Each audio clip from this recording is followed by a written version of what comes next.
نحمده ونصلي على رسوله الكريم اما بعد فقد قال الله تبارك وتعالى كما ورد في سورة لقمان اعوذ بالله من الشيطان الرجيم بسم الله الرحمن الرحيم وإذ قال لقمان لابنه وهو يعظه يا بني لا تشرك بالله إن الشرك لظلم عظيم وقال تبارك وتعالى كما ورد مرتين في سورة النساء إن الله لا يغفر أن يشرك به ويغفر ما دون ذلك لمن يشاء صدق الله العظيم رب اشرح لي صدري ويسر لي أمري واحلل عقدة من لساني يفقهوا قولي اللهم ربنا ألهمنا رشدنا وأعذنا من شرور أنفسنا اللهم أرنا الحق حقا وارزقنا اتباعه وأرنا الباطل باطلا وارزقنا اجتنابه اللهم وفقنا لما تحب وترضى اللهم إنا نعوذ بك من الشك والشرك ربنا لا تجعلنا من المشركين آمین یا رب العالمین۔ معزز حاضرین اور محترم خواتین، آپ کے علم میں ہے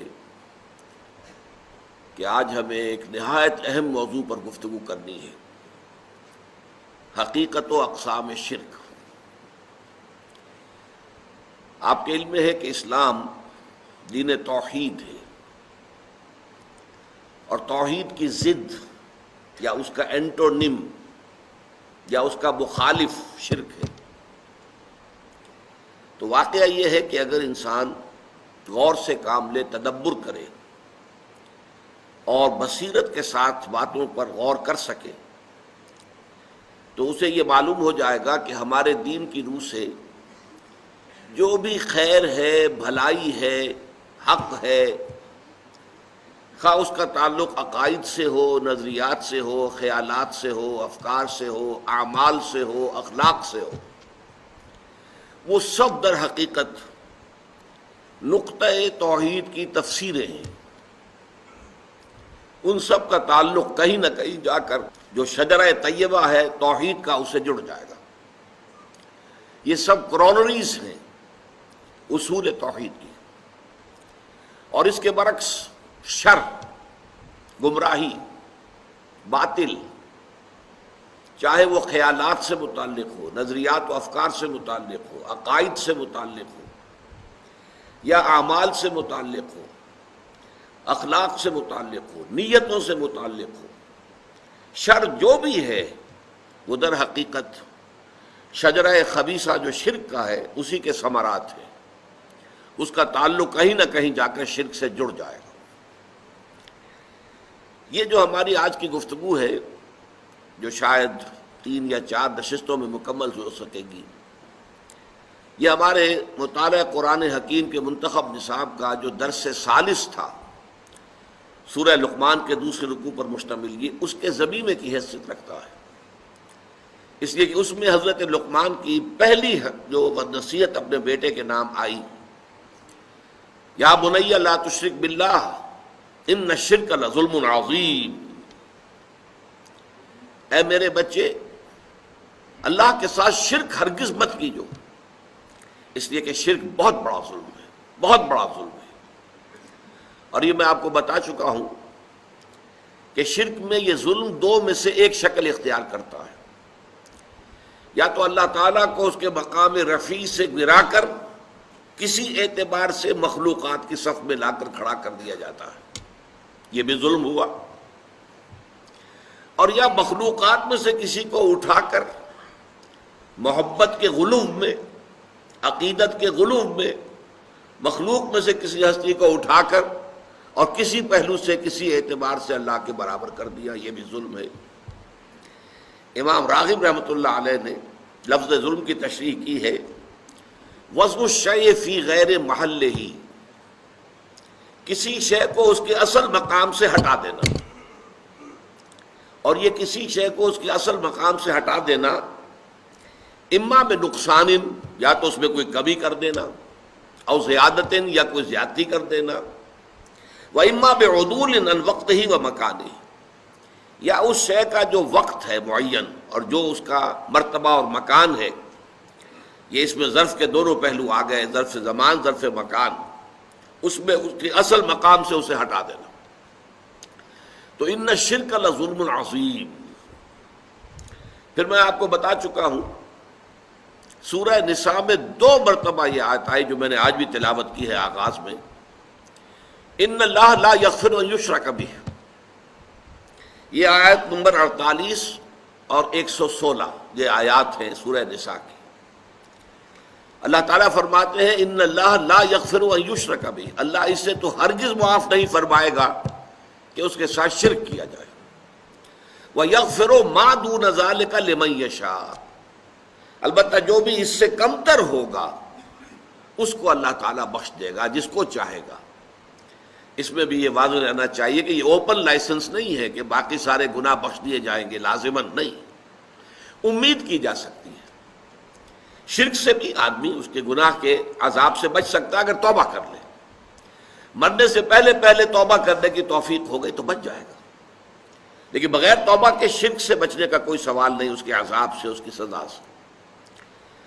لیکن بقیہ جو گناہ ہے، کسی کی نمازوں میں کمی رہ گئی ہے، کسی کے روزوں میں کمی رہ گئی ہے، کسی کا کوئی اور کوتاہی ہو گئی ہے، تو وہ اللہ تعالیٰ خاص طور پر اپنے حقوق کا جو معاملہ ہے، حقوق اللہ، اس میں یہ ہے جس شخص کو چاہے گا پوری فراخ دلی کے ساتھ معاف فرما دے گا، اس کی امید کی جا سکتی ہے۔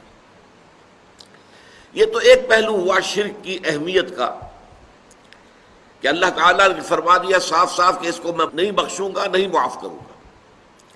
کانورسلی اسی بات کو قرآن اس طریقے سے واضح کرتا ہے کہ کسی انسان کے لیے، کسی بشر کے لیے سب سے بڑی سند، سب سے بڑا سرٹیفکیٹ، سب سے بڑا ٹیسٹیمونیل یہ ہے اللہ کی طرف سے کہ اللہ یہ مان لے کہ میرا یہ بندہ مشرک نہیں ہے۔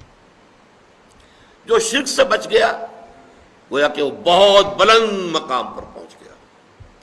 شرک سے جملہ اعتبارات سے بچ جانا، یہ نہیں کہ ایک شکل بت پرستی کی تھی وہ چھوڑ دی، لیکن اور پرستشیں جاری ہے، دولت کی پرستش جاری ہے، اس میں حلال اور حرام کی تمیز ہے ہی نہیں، تو یہ اگر جاری ہے تو وہ معاملہ اور ہے۔ لیکن جو شخص ہر نوع کے شرک سے بچ گیا، یہ گویا کہ بلند ترین مقام ہے، انسانیت کا اس سے اونچا مقام اور کوئی نہیں۔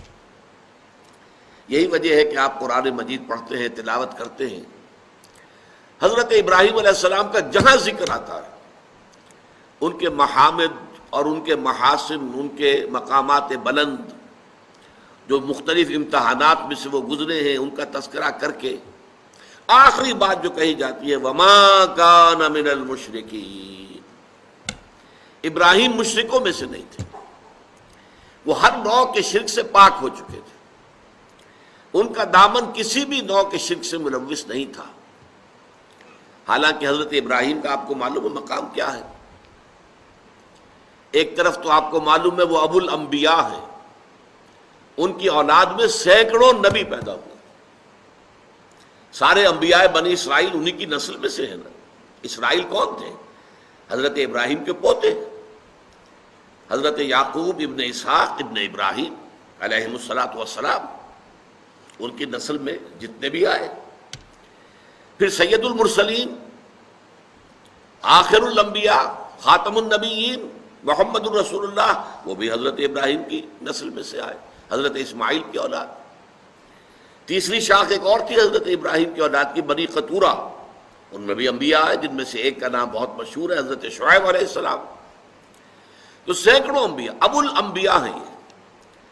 پھر اللہ تعالیٰ کے ساتھ ان کی نسبت کیا ہے؟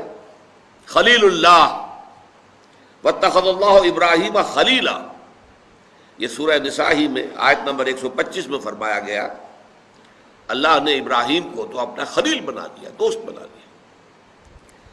تیسرے یہ کہ فرمایا امام الناس، انی جاعلک للناس اماما، اے ابراہیم میں تمہیں تمام نوع انسانی کے لیے امام بنانے والا ہوں۔ یہ تینوں نسبتیں نوٹ کر لیجئے اور پھر اس بات کو سامنے رکھیے کہ ان کے لیے سب سے بڑا ٹیسٹیمونیل، سب سے بڑا سرٹیفکیٹ، سب سے بڑی سند وہ کیا ہے؟ وما کان من المشرکین۔ البتہ اب آئیے اس شرک کی ہمہ گیری کا کیا عالم ہے۔ ایک تو قرآن مجید میں ہی سورہ یوسف میں فرمایا گیا، آیت نمبر 106 ہے، وما یؤمن اکثرهم باللہ الا وهم مشرکون۔ جو لوگ اللہ کے ماننے والے ہیں، اللہ پر ایمان رکھتے ہیں، ان کی عظیم اکثریت بھی مشرکین پر مشتمل ہے۔ وما یؤمن اکثرهم باللہ، اور ان میں کی اکثریت نہیں ایمان رکھتی اللہ پر، الا وهم مشرکون، مگر یہ کہ کسی نہ کسی نوع کے شرک میں بھی مبتلا ہوتے ہیں۔ یہ ہے اصل موضوع ہمارا آج کا، کہ ہم پہچان سکیں شرک کن کن حالتوں میں آتا ہے۔ یہ اتنا وسیع ہے، اتنا ہمہ گیر مرض ہے، یہ اس قدر اس کے شاخیں ہیں، اس کے شیڈز اتنے مختلف ہیں، اس کی صورتیں اتنی ہیں کہ واقعہ یہ ہے کہ اکثر و بیشتر پہچاننا مشکل ہو جاتا ہے۔ اور ایک خاص بات کو نوٹ کیجئے، ہر دور میں تاریخ انسانی کے یہ مرض جو ہے ایک نئی شکل میں ظہور پذیر ہوا ہے، ہر دور میں نئی شکل میں۔ اس کے لیے ضرورت ہے کہ انسان میں وہ باطنی بصیرت پیدا ہو جائے۔ فارسی کا ایک شعر ہے، بہر رنگے کے خواہی جامہ میں پوش، من انداز قدر را می شناسم، کہ تم چاہے کسی رنگ کا لباس پہن لو، میں تمہیں تمہارے قد سے پہچان لوں گا۔ تو چاہے یہ شرک کیسا ہی بہروپ بدل کر آ جائے، کیسا ہی بھیس بدل لے، کیسی ہی صورت بدل لے، کیسی ہی شکل تبدیل کر لے، وہ بصیرت انسان میں ہونی چاہیے کہ پہچان لے کہ یہ شرک ہے۔ یہ جو میں تمہیدی باتیں عرض کر رہا ہوں، اس کی اصل حقیقت آپ پر منکشف ہوگی جب ساری اقسام شرک آپ کے سامنے آئے گی، جہاں شاید آپ کو گمان بھی نہ ہو کہ او یہ بھی شرک ہے، آپ کے خیال میں کبھی حاشیہ خیال میں بھی نہ آیا ہو کہ یہ بھی شرک ہے۔ اور جب تک صورتحال وہ نہیں ہے تو اس کا اندیشہ موجود ہے کہ بذوق میں خیش تو ہم یہ سمجھتے ہو کہ ہم تو بڑے موحد ہیں، 30 بار خاں، ہم سے شرک سے کیا سروکار، ہم تو موحد کامل ہیں، لیکن یہ کہ ہم جس دوسرے شرک کو نہیں پہچان پا رہے، اپنی اس نادانی اور لا علمی میں اس شرک میں ملوث ہو رہے ہیں۔ اس ضمن میں ایک بات اور بڑی اہم ہے، جیسا کہ میں نے آغاز میں عرض کیا کہ اسلام دین توحید ہے، اور توحید کی ضد ہے شرک۔ تو ایک بات جان لیجئے، کوئی مسلمان جان بوجھ کر مشرک نہیں ہو سکتا، کبھی نہیں ہوگا۔ مغالطہ ہو سکتا ہے، دھوکہ کھا سکتا ہے، کوئی تعویل غلط ہو جائے، کوئی تعبیر غلط کر دی جائے، اس کی وجہ سے دھوکہ کھا جائے، یہ ہو جائے گا۔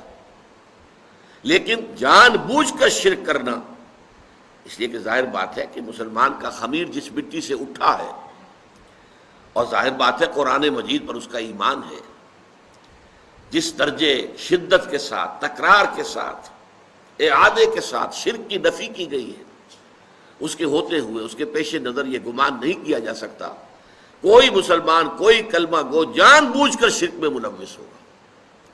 یہ میں زور دے کر اس لیے کہہ رہا ہوں کہ ہمارے معاشرے میں ہے، شرک میں ملوث لوگ ہیں، اس لیے کہ مشرکین کی 3 اقسام ہیں، سمجھ لیجئے۔ ایک مشرک بغیر کتاب، ہندو ہو یا کوئی اور ہو جن کے پاس کوئی آسمانی کتاب نہیں اور وہ شرک کرتے ہو۔ ایک مشرک اہل کتاب، یہودی اور نصرانی، وہ بھی مشرک تو ہے، حضرت عیسیٰ علیہ السلام کو اللہ کا بیٹا بنایا ہوا ہے، بڑا ہی یوں سمجھیے کہ گھناؤنا شرک ہے۔ لیکن آپ کو معلوم ہے کہ ایک ہندو لڑکی سے مسلمان شادی نہیں کر سکتا، عیسائی لڑکی سے کر سکتا ہے، چاہے وہ عیسائیت پر قائم رہے۔ ایک تو بات یہ ہے وہ مسلمان ہو جائے تب تو کوئی سوال ہی نہیں، کوئی رکاوٹ ہی نہیں، لیکن وہ عیسائیت پر قائم رہے تب بھی شادی ہو سکتی ہے، اہل کتاب کے ساتھ، کتابیہ کے ساتھ شادی کی اجازت ہے۔ جبکہ وہ جو مشرک ہیں جن کے پاس کوئی کتاب بھی نہیں ہے، ان کی لڑکیوں کے ساتھ شادی نہیں ہو سکتی۔ تیسرے درجے میں مسلمان مشرک، مسلمان ہیں لیکن یہ کہ کسی شرک کے اندر ملوث ہیں، ان کو بڑی حکمت کے ساتھ سمجھانے کی ضرورت ہے۔ ان پر فتویٰ لگا دیا جائے تو اس سے اصلاح کا کوئی امکان نہیں ہے۔ ان کو اگر آپ کسی بھی پہلو سے ان کی بے عزتی کریں، ان کی توہین کریں، انہیں مشرک کہیں، تو آپ کی طرف ان کا کوئی رجحان پیدا ہوگا ہی نہیں، آپ کی بات تو سنے نہیں۔ تو ادع الی سبیل ربک بالحکمت والموعظۃ الحسنۃ وجادلھم باللتی احسن۔ ایسے لوگوں کو شرک سے بچانے کے لیے بڑی حکمت کی ضرورت ہے، بڑی دانائی کی ضرورت ہے، بڑی بصیرت باطنی کی ضرورت ہے، اور اس میں وعظ بھی ہو تو بہت ہی عمدہ، بہت اعلیٰ، بہت نرم، بہت اچھے انداز میں، موعظۃ الحسنہ۔ ان کے جذبات کو برانگیختہ نہ کیا جائے، ان کی جو ایڈیوسنکریسیز ہیں یا سسیپٹیبلٹیز ہیں یا الرجیز ہیں ان کو خواہ خواہ چھیڑا نہ جائے، بلکہ بات کو پھیلا کر کیا جائے، اصولی اعتبار سے کیا جائے۔ اصول اگر سمجھ میں آ جائے گا تو انشاءاللہ تعالیٰ پھر اصول کا جہاں جہاں اطلاق ہوگا اس کو بھی وہ ماننے کے لیے تیار ہو جائیں گے۔ اب جیسا کہ اس سے پہلے کہ ہم شروع کریں تمہیدی باتوں میں ایک اور، کسی بھی اہم مضمون کو سمجھنے کے لیے یا سمجھانے کے لیے ضروری ہے کہ پہلے اس کا تجزیہ کر لیا جائے، اس کے کیا کیا حصے ہیں۔ شرک کی بھی تقسیم کی گئی ہے مختلف طریقوں سے۔ مثلا ایک شرک، شرک جلی، اس کے مقابلے میں شرک خفی۔ جلی تو یہ ہے کہ صاف نظر آ رہا ہے کہ یہ شرک ہے، کوئی شخص بت کے سامنے سجدہ کر رہا ہے، صاف نظر آ گیا شرک ہے۔ اور خفی یہ ہے جسے کہ ہم بعد میں پڑھیں گے تفصیل کے ساتھ، کہ انسان میں ریاکاری ہے۔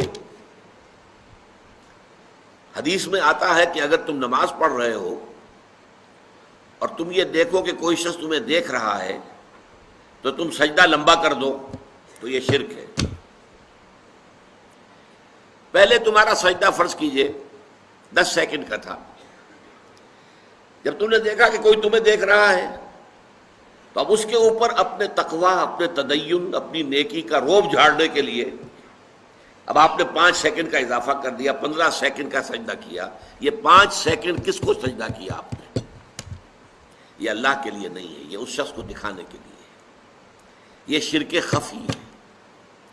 ظاہر بات ہے کہ اس کو ہم دیکھ نہیں سکتے، اس پر فتویٰ نہیں لگ سکتا، یہ دل کا معاملہ ہے، اندر ہی اندر کا معاملہ ہے۔ اس میں صرف واعظ و نصیحت کی جائے گی، سمجھایا جائے گا کہ دیکھو بھائی یہ بھی شرک ہے۔ حضور نے فرمایا کہ شرک خفی کو پہچاننا اتنا مشکل ہے، ذرا آپ دیکھیے تمثیل، جتنا کہ کسی گھپ اندھیری رات کے اندر کسی سیاہ پتھر پر چلنے والی سیاہ چیونٹی کو دیکھنا مشکل ہے۔ کیا کیا چیزیں جمع کر دی حضور نے ایک تشبیہ کے اندر۔ رات انتہائی سیاہ ہے، پتھر انتہائی سیاہ ہے، اور اس پر سیاہ رنگ کی ایک چیونٹی چل رہی ہے، دیکھنا ممکن ہے؟ آپ نے فرمایا اتنا ہی شرک خفی کو پہچاننا مشکل ہے۔ تو شرک کی ایک تقسیم کیا ہوئی؟ شرک جلی اور شرک خفی۔ دوسری تقسیم شرک فی العقیدہ اور شرک فی العمل۔ ایک عقیدے کے اندر، نظریات میں، خیالات میں، عقائد میں شرک داخل ہو جائے، اور ایک یہ کہ عمل میں، عقیدے میں تو نہیں ہے، عمل میں ہے، یہ دوسری تقسیم ہو جائے گی۔ تیسری تقسیم امام ابن تیمیہ رحمۃ اللہ علیہ نے کی، شرک فی المعرفت اور شرک فی الطلب۔ اللہ کے پہچاننے میں شرک، ظاہر بات ہے ذات باری تعالیٰ کے اندر صفات اور ذات کے اعتبار سے کوئی شرک داخل کر دینا، یہ شرک فی المعرفہ، اللہ کی معرفت میں کمی ہو گئی۔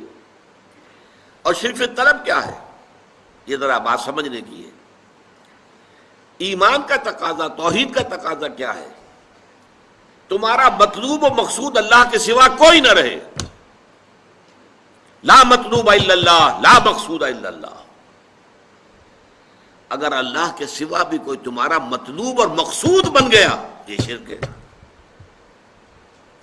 ذریعے کے طور پر استعمال کرو، کوئی حرج نہیں۔ یہ دنیا برتنے کی شے برتو، دنیا کو مطلوب نہ بنا لینا، مقصود نہ بنا لینا۔ لا مقصود الا اللہ، لا مطلوب الا اللہ، یہ گویا کہ شرک فی العمل والی بات ہو جائے گی۔ یہ تقسیم ایک دوسرے کو اوور لیپ کر رہی ہیں، لیکن بڑی گہری بات کہی ہے کہ جو امام ابن تیمیہ نے کہی ہے، شرک فی المعرفہ اور شرک فی الطلب، مطلوب کے۔ لیکن میں یہاں جس پہلو سے، جس انداز میں تقسیم کر رہا ہوں اور اس کو بیان کروں گا، وہ یہ ہے، یہ زیادہ سائنٹیفک انداز ہے میرے نزدیک، واللہ عالم۔ وہ تین قسم کا شرک ہے۔ شرک فی الذات، اللہ کی ذات میں کسی کو شریک کر دینا۔ شرک فی الصفات، اللہ کی صفات میں سے کسی کو کسی پہلو سے کسی صفت کے ہم پلہ بنا دینا۔ شرک فی الحقوق، جو اللہ کے حقوق ہیں ان میں کسی اور کو شامل کر دینا۔ شرک فی الذات، شرک فی الصفات، شرک فی الحقوق۔ ان چند تمہیدی باتوں کے بعد اب آئیے شرک فی الذات کیا ہے۔ شرک فی الذات کی پہلی بات تو یہ جان لیجئے کہ یہ بدترین شرک ہے، عریاں ترین شرک ہے، گھناؤنا ترین شرک ہے، اور اس پر اللہ تعالیٰ کا غضب بہت بھڑکتا ہے۔ اس کی دو قسمیں دنیا میں رائج ہوئی ہیں، اور بدقسمتی دیکھیے کہ اس کی بدترین شکل وہ ہے جو انبیاء اور رسولوں کی امتوں میں پیدا ہوئی۔ حضرت ابراہیم علیہ السلام کے پیروکار کہلاتے تھے یہ، جو عرب میں آباد تھے، قریش، ملت ابراہیم پر ہمیں۔ انہوں نے عقیدہ ایجاد کیا کہ فرشتے خدا کی بیٹیاں ہیں، اللہ کی ذات پہ شریک کر دیا۔ اولاد تو در حقیقت کسی کی ہستی کا تسلسل ہوتا ہے۔ اولاد اور والد، ان کے درمیان ایک ہی نوع ہوگی۔ انسان کا بیٹا انسان ہے، حیوان کا بیٹا حیوان ہے، گھوڑے کا بیٹا گھوڑا ہے، لہذا خدا کا بیٹا خدا ہے، خدا کی بیٹی خدا ہے۔ اس قدر قریب لے آنا مخلوق میں سے کسی کو اللہ کے ساتھ، باقی چیزوں میں کوئی ٹھوکریں کھائی ہیں علمی اعتبار سے، تعویل کے اعتبار سے، یہاں تو یوں سمجھیے کہ عریاں گھناؤنا ترین شرک ہے۔ یہ شرک یہود میں بھی پیدا ہوا، ان کے ایک حصے میں۔ بحیثیت مجموعی یہودی اس کا شکار نہیں ہوئے، اور اس کو ماننا پڑتا ہے کہ یہودی شرک فی العقیدہ جہاں تک تعلق ہے اس سے اکثر و بیشتر بحیثیت مجموعی بچے رہے، توحید فی العقیدہ پر قائم رہے، اور آج تک بھی ہے، اس میں کوئی شک نہیں۔ لیکن ان کا ایک زمانے میں حضرت عزیر علیہ السلام کے بارے میں آیا، وقالت الیہود عزیر ابن اللہ، عزیر اللہ کے بیٹے ہیں، کیونکہ حضرت عزیر کے ذریعے سے اللہ تعالیٰ نے ان کی نشأت ثانیہ فرمائی۔ وہ ہلاک ہو گئے تھے، برباد ہو چکے تھے، تباہ ہو چکے تھے۔ نبوکدنضر نے ان کا شہر جو ہے اجاڑ دیا تھا، اینٹ سے اینٹ بجا دی تھی، ان کا ہیکل سلیمانی گرا دیا تھا، بالکل ہموار کر دیا زمین کے ساتھ، اور وہ 6 لاکھ کو قتل کر کے 6 لاکھ کو قیدی بنا کر لے گیا بیبیلونیا، عراق میں۔ اس قدر پستی کے بعد پھر حضرت عزیر علیہ السلام ذریعہ بنے ان کی دعوت توبہ، لوگوں توبہ کرو، رجوع کرو اللہ کی جناب میں، اپنے گناہوں سے توبہ کرو، اپنی خطاؤں پر استغفار کرو، چیخو چلاؤ گڑ گڑاؤ اللہ کی جناب۔ یہ جو ان کی توبہ کی پکار تھی، اس سے ان کے اندر ایک اصلاح کا عمل پیدا ہوا، پھر دنیا میں انہیں ایک سربلندی حاصل ہوئی۔ تو حضرت عزیر جو ہیں وہ یوں سمجھیے کہ ان کے مجموعی طور پر ہلاک اور ختم ہو جانے کے بعد اثر نو، ایک حیات تازہ جو انہیں ملی دنیا میں، ان کی تاریخ میں، تو وہ حضرت عزیر کے ذریعے سے۔ لہذا ان کی محبت، ان کی عقیدت، ان کا مقام اور مرتبہ جو ان کی نگاہ میں ہونا چاہیے تھا، اس کا نتیجہ یہ نکلا کہ انہوں نے اللہ کا بیٹا قرار دے دیا، ابن کے لفظ سے۔ البتہ اس کی وضاحت میں کر دوں گا کہ ابن اور ولد میں فرق ہے، لیکن یہ معاملہ جو ہے، جو پہنچا ہے اپنے کلائمیکس کو، نقطۂ عروج کو، وہ عیسائیوں کے ہاں حضرت عیسیٰ علیہ السلام کو خدا کا بیٹا قرار دیا، اور اس درجے آگے بڑھے صلبی بیٹا، یعنی تاکہ یہ نہ ہو کہ کوئی استعارہ ہم کہہ رہے ہیں، یہ استعارہ نہیں ہے، استعارۃً تو ہم سبھی اللہ کے بیٹے ہیں، اللہ ہم سب کا باپ ہے، جیسا اللہ تعالیٰ جو ہے بائبل میں بھی آتا، حضرت مسیح کہتے ہیں میرا اور تمہارا آسمانی باپ، جیسے باپ جو ہے اولاد کی پرورش کرتا ہے ایسے اللہ پالتا ہے تمہیں، تو ایک مشابہت ہے باپ میں اور اللہ میں، اس کی ربوبیت، لیکن وہ مشترک لفظ ہو، میرا اور تمہارا آسمانی باپ، لیکن انہوں نے وہ حضرت مسیح علیہ السلام کو خاص صلبی بیٹا قرار دیا، ولد، اولاد، اصل اولاد، صلبی بیٹا۔ یہ جو بدترین شرک ہے، دیکھیے اس کا توڑ کرنے کے لیے قرآن مجید میں سب سے نمایاں تو وہ چھوٹی سی سورت، سورہ اخلاص، اور وہ ثلث قرآن کے مساوی قرار دی حضور نے، تہائی قرآن کے برابر ہے اپنے مرتبے اور اپنے مقام کے اعتبار سے۔ قل هو اللہ احد اللہ الصمد لم یلد ولم یولد ولم یکن لہ کفوا احد، کہہ دو وہ اللہ اکیلا ہے، تنہا ہے، تمام کائنات کا سہارا ہے، نہ اس نے کسی کو جنا نہ وہ جنا گیا، اور کوئی اس کا کفو نہیں ہے، ہم پلہ، ہم سر، برابر۔ کفو کا لفظ اردو میں بھی مستعمل ہے، برابری والے۔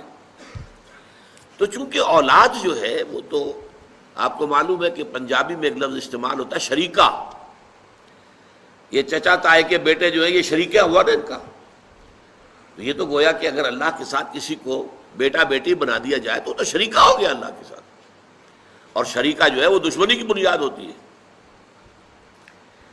اسی طریقے سے بڑی پیاری آیت ہے سورہ بنی اسرائیل کی آخری،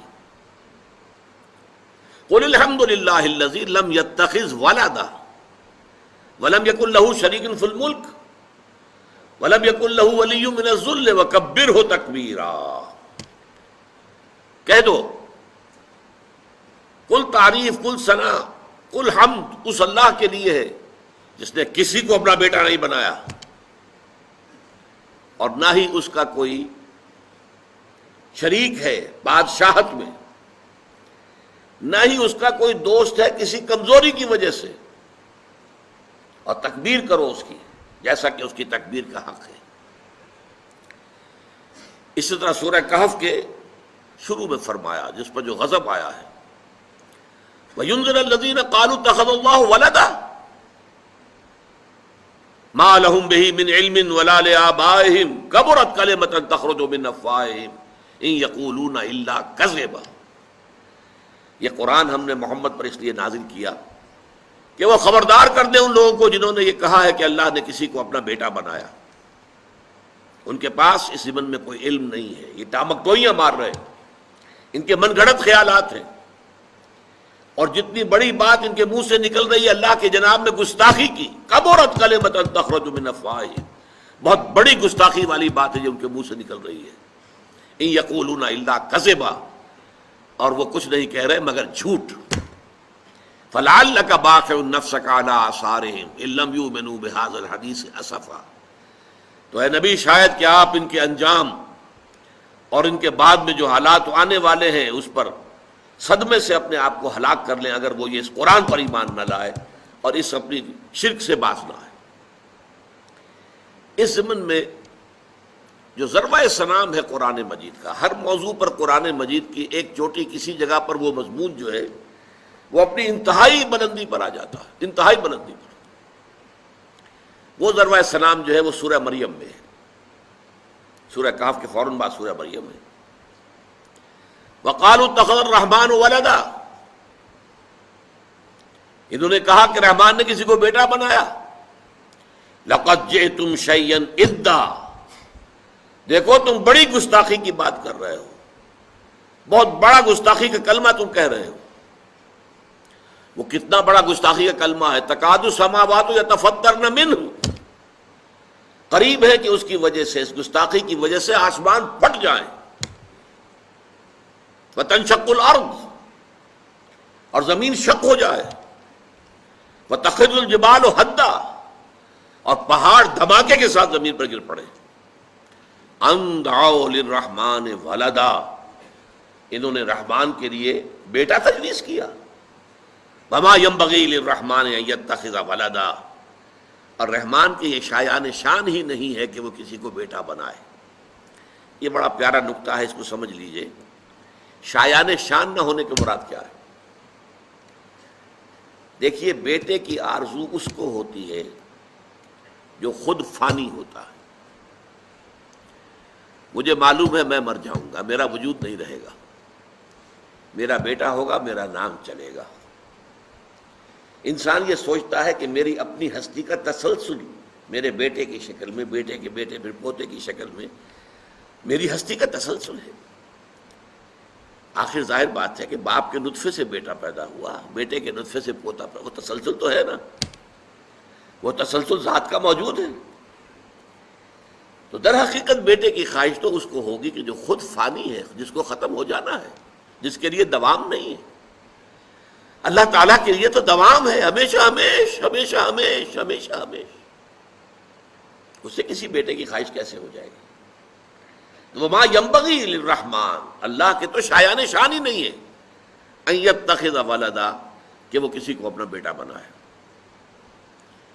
یہ میں نے عرض کیا کہ یہ کلائمیکس ہے، اس موضوع پر ضربۂ سلام ہے. بڑی گستاخی کی بات ہے. سورہ انعام میں فرمایا ہے بدیع السماوات والارض انا یکون لہ ولد ولم تکن لہ صاحبہ. بدیع وہ ہستی کہ جس کا کوئی آغاز نہیں ہے، ہمیشہ سے ہمیشہ سے ہمیشہ سے، جس کا مثل کوئی نہیں ہے. آسمانوں اور زمین کا بدیع ہے، یونیک. انا یکون لہ ولد، اس کی اولاد کیسے ہو جائے گی؟ ولم تکن لہ صاحبہ، جبکہ اس کی کوئی بیوی نہیں، اس کی کوئی جورو نہیں. ہندو مائتھولوجی میں تو آپ دیکھیں گے کہ خدا کی بیویاں بھی تجویز کی گئی ہیں، گاڈز اینڈ گاڈیسز. یہی معاملہ جو ہے رومن گریک مائتھولوجی میں بھی آپ کو نظر آئے گا. لیکن یہ ہے کہ عرب اس تصور سے خالی تھے. نہ یہود میں، نہ عیسائیوں میں، نہ عربوں میں یہ تصور نہیں تھا کہ خدا کی کوئی بیوی بھی ہے. حالانکہ عیسائیوں نے جو تثلیث جو ہے ایجاد کی تھی، تو جو اوریجنل تثلیث تھی اس میں 3 شامل تھے. گاڈ ایز فادر، وہ تو اللہ ہو گیا. گاڈ ایز سن، وہ مسیح ہو گئے، جیزس.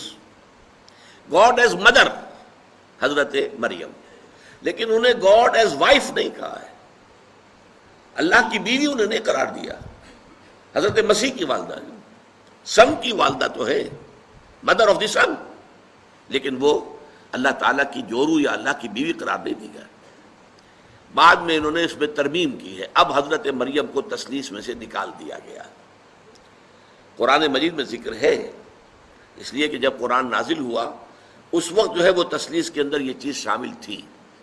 اب تو ان کی تثلیث کیا ہے؟ خدا، God as Father, God as Son, Jesus. And number 3, the Holy Ghost, روح القدس، حضرت جبرائیل، وہ گویا کہ اقنوم سادس کی حیثیت سے اس تثلیث میں شریک ہے.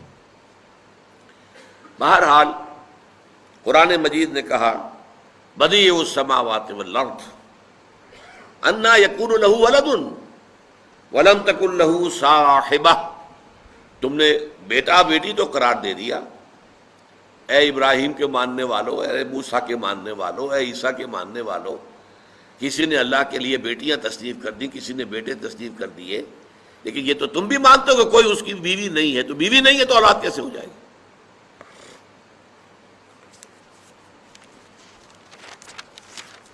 یہ ایک قسم کا شرک تھا کہ جو شرک فی الذات، جو میں نے عرض کیا کہ عجیب ترین بات یہ ہے کہ اولو العزم من الرسل ابراہیم اور موسیٰ اور عیسیٰ کے ماننے والوں میں پیدا ہوا. دوسری قسم کا شرک فی الذات جو ہے وہ فلسفیانہ مذاہب میں پیدا ہوا. یہ انڈو چائنا کا جو علاقہ ہے، ہندوستان اور چین اور درمیان میں ہند چینی. اس علاقے کے جو مذاہب ہیں وہ زیادہ تر فلسفیانہ فلوسافیکل ریلیجنز. ایک وہ ریلیجنز ہیں جو کسی آسمانی کتاب پر مبنی ہیں، اور وہ 3 ہیں: جوڈائزم، یہودیت، عیسائیت، اور نمبر 3 مسلمان.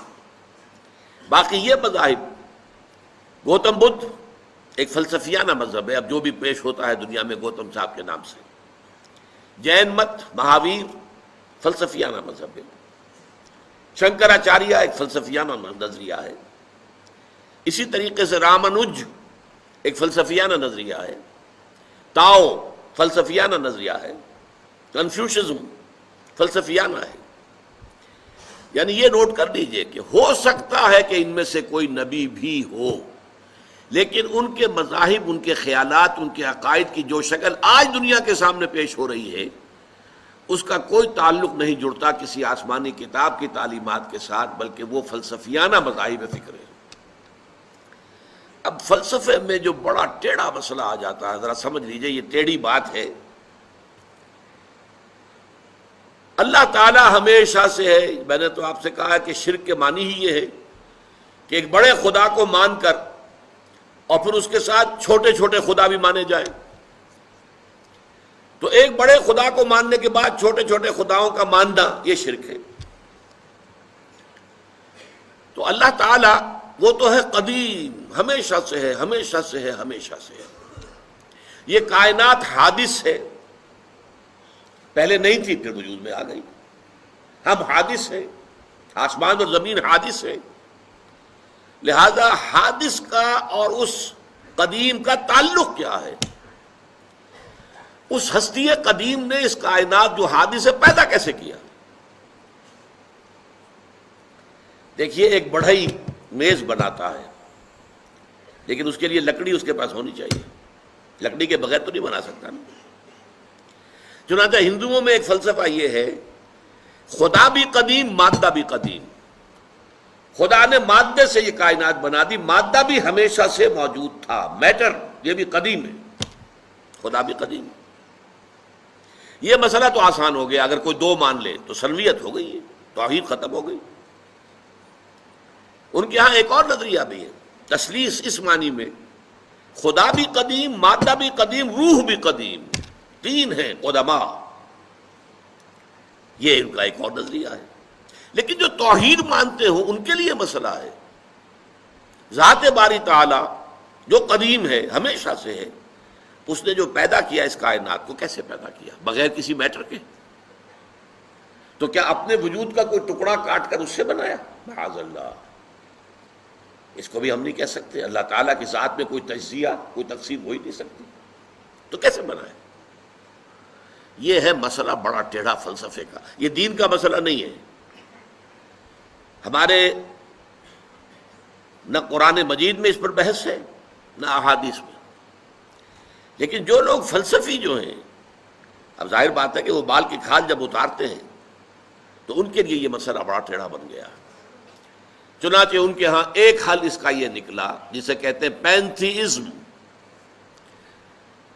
کل کائنات خدا ہی ہے، خدا ہی نے یہ شکل اختیار کر لی ہے. برف کی سل تھی، پگھل کے پانی بن گئی. اب تم کو برف کہاں؟ بھائی برف یہ پانی ہی تو برف ہے. برف کی سل پگھل کر پانی بن گئی. پانی کو تم نے ابالا، وہ بھاپ بن گئی. اب تم کو پانی کہاں گیا؟ بھائی پانی ہی ہے. یہ وہ جو بھاپ ہے وہ پانی بھی ہے، وہ بھاپ ہی برف بھی ہے. اسی طرح خدا نے خود ہی اپنے آپ کو اس کائنات کی شکل میں ظاہر کر دیا. اب اس کا نتیجہ بڑا خوفناک نکلا. اس کا مطلب ہے ہر شے خدا ہے، خدائی میں شریک ہے. تو یہ شرک کی بدترین صورت ہے. پینتھیزم، پین کہتے ہیں ہر شے. پینتھیزم، ہر شے کے بارے میں یہ ماننا کہ وہ در حقیقت خدا ہی کا ظہور ہے، خدا ہی کی ہستی کا حصہ ہے. یہ بدترین شرک ہے. ایک اور تصور ان مذہبیانہ جو فلسفیانہ مذاہب ہیں ان میں آیا، گاڈ انکارنیٹ. اللہ یا خدا کسی انسان کی شکل میں بھی ظاہر ہو جاتا ہے. یہ جو اوتار کا عقیدہ ہے، اوتار یہ کیا ہے؟ خدا نے اس کائنات میں کسی انسان کی شکل میں ظہور کر لیا۔ رام چندر جی اوتار ہیں، ان کے کہنے کے مطابق، نعوذ باللہ من ذالک، نقل کفر نہ باشد، وہ اوتار ہے، خدا نے ان کی شکل اختیار کر لی اور دنیا میں آ گئے۔ ان کے ہاں اوتار کا عقیدہ جو ہے آپ کو معلوم ہے ہندوؤں میں بڑے بڑے و وسیع پیمانے پر 9 10 اوتار وہ مانتے ہیں، لیکن یہ کہ بدترین شرک ہے یہ بھی۔ تو پینتھیزم ایک وسیع پیمانے پر یہ شرک فی الذات کی بدترین صورت ہے، اور گاڈ انکارنیٹ، انکارنیشن، یا یہ کہ کسی انسان میں خدا حلول کر جاتا ہے، حلول و اتحاد ایجا محالست، یہ ناممکن ہے۔ ذات باری تعالی وراء الورا، وراء الورا ثم وراء الورا، اللہ بہت بلند ہے، بہت بلند ہے، بہت بلند ہے، یہ کائنات بہت پست ہے، بہت پست ہے، بہت پست ہے۔ ان دونوں کے مابین اس طرح کا کوئی رشتہ قائم کر دینا یہ اللہ کی جناب میں بہت بڑی گستاخی ہے۔ میں اگلی نشست میں واضح کروں گا کہ اللہ کا بہت بڑا فضل ہے یہ امت مسلمہ پر، کہ وہ ان دونوں قسم کی شرک فی الذات سے بحیثیت مجموعی تاحال، حالانکہ 1400 برس بیت چکے ہیں، یہ محفوظ ہے۔ یہ اللہ تعالیٰ کا شکر ہے، اللہ کا بڑا فضل ہے۔ اقول قولی ھذا واستغفر اللہ لی ولکم ولسائر المسلمین والمسلمات۔